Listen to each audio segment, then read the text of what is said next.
Assalamualaikum warahmatullahi wabarakatuh. Perkenalkan, nama saya Pandu Wicaksono, kelas 11 TKR 3. Di sini saya akan menyampaikan mengenai job dalam teknik kendaraan ringan, yaitu job mesin job 2 tentang engine tune up konvensional. Jadi yang pertama itu ada alat dan bahan.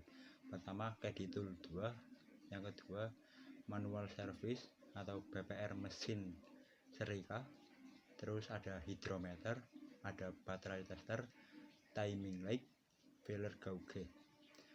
Yang kedua ada bahan. Yang pertama itu ada unit engine stand kinjang 5K, terus ada baterai 60 ampere, terus ada majun atau kain perca. Lalu ada keselamatan kerja. Yang pertama, berdoa dulu baik sebelum ataupun sesudah praktek. Lalu ada gunakan pakaian kerja ataupun wear pack. Lalu ada menggunakan alat sesuai SOP.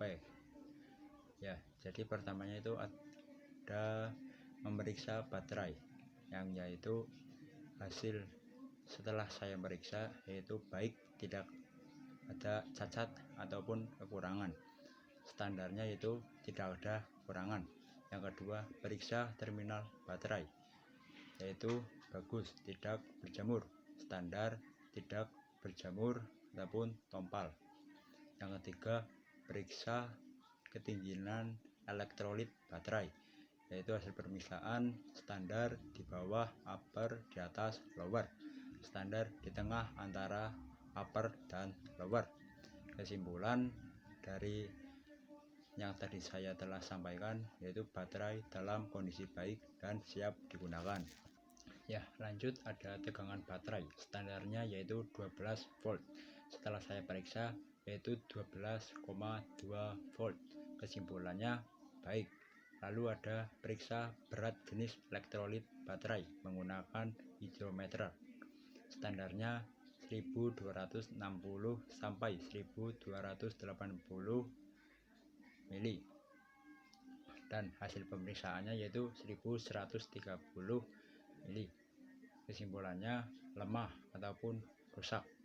Lalu ada periksa lubang ventilasi pada tutup baterai.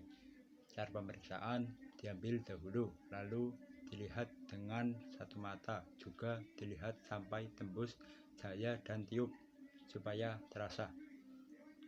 Akibat bila lubang ventilasi tersumbat, yaitu gasnya akan tertumpuk, aki gembung, lalu terjadi korosi.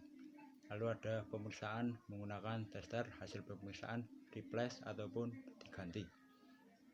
Ya, lalu ada pasang baterai menggunakan pada engine stand. Pasang kabel positif pada terminal baterai positif terlebih dahulu, kemudian pasang kabel negatif pada terminal baterai negatif. Lalu ada hidupkan mesin, pastikan bahwa tuas transmisi posisi netral. Hasil pemeriksaan bisa menghidupkan mesin karena ada api. Pemeriksaan bunga api busi. Hasil pemeriksaannya tidak ada percikan api karena mesinnya hidup. Ya, lalu ada periksa kabel tegangan tinggi. Cara pemeriksaan kabel busi yaitu tarik pada bagian karet, jangan menarik kabelnya secara langsung. Terus ada periksa kabel tegangan tinggi, standarnya di bawah 25 kilo ohm. Hasil pemeriksaan 1 k ohm atau 1000 ohm. Baik, kesimpulannya yaitu baik dan hambatannya rendah. Lalu ada memeriksa busi, yaitu periksa busi secara visual. Dari kemungkinan pertama itu ada retak atau kerusakan lain pada ulir dari isolator, terus keausan elektroda, terus brasket rusak, dan elektroda atau terdapat kebocoran. Terus warna busi. Hasil pemeriksaan busi berwarna hitam basah. Kesimpulan adanya kebocoran oli ke ruang bakar. Celah busi.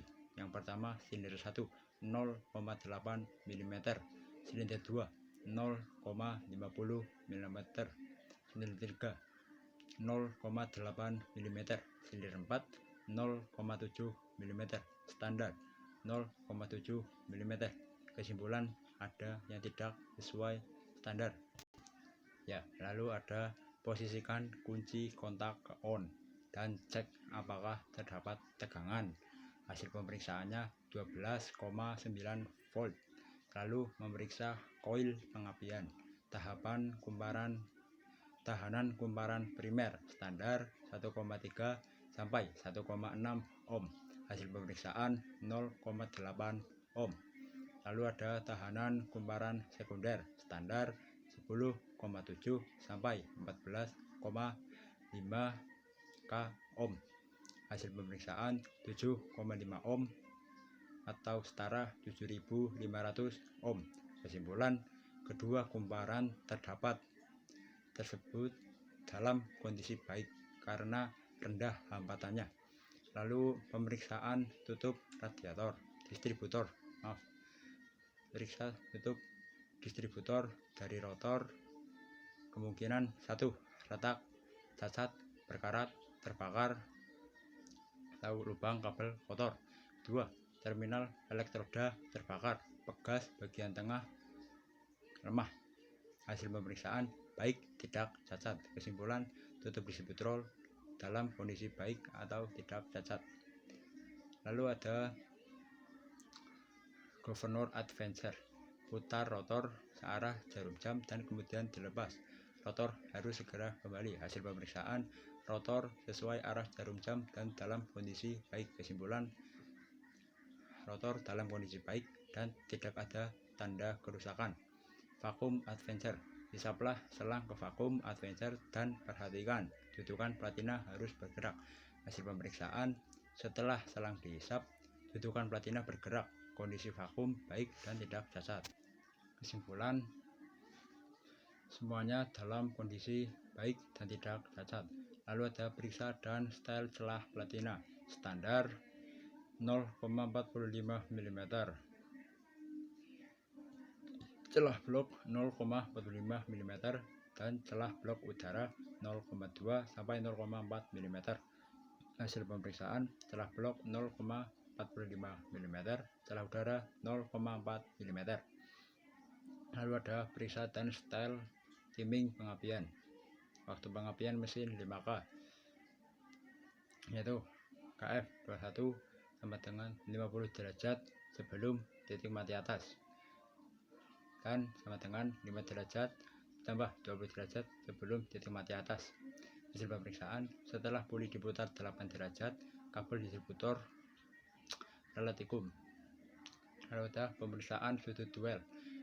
Sudut duel adalah sudut putaran poros kol selama intak platina dalam sistem pengapian konvensional tetap dalam posisi tertutup. Standar sudut duel 52 ditambah 6 derajat atau 46 derajat sampai 58 derajat. Apabila sudut duel terlalu besar, berarti celah platina terlalu sempit, dan apabila sudut duel terlalu kecil, maka celah platina terlalu lebar.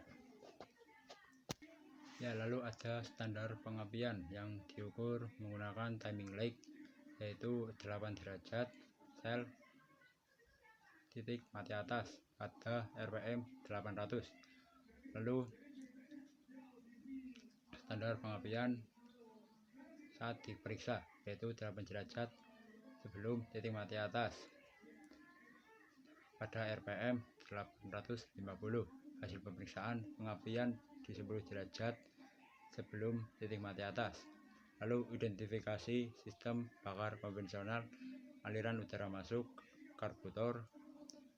Lalu ada intake manifold. Pertama ada tangki bakar, saringan bahan bakar, full pump, terus intake manifold, terus ruang bakar. Ya, untuk nama komponen dalam sistem bahan bakar, yang pertama ada tangki bahan bakar, yaitu menyimpan bensin, mengedapkan kotoran atau air, menyalurkan bahan bakar ke saluran atau pipa, filter dan pompa. Yang kedua ada full filter, yaitu menyaring kotoran atau karat atau air agar tidak masuk ke pompa, ke karburator dan mesin.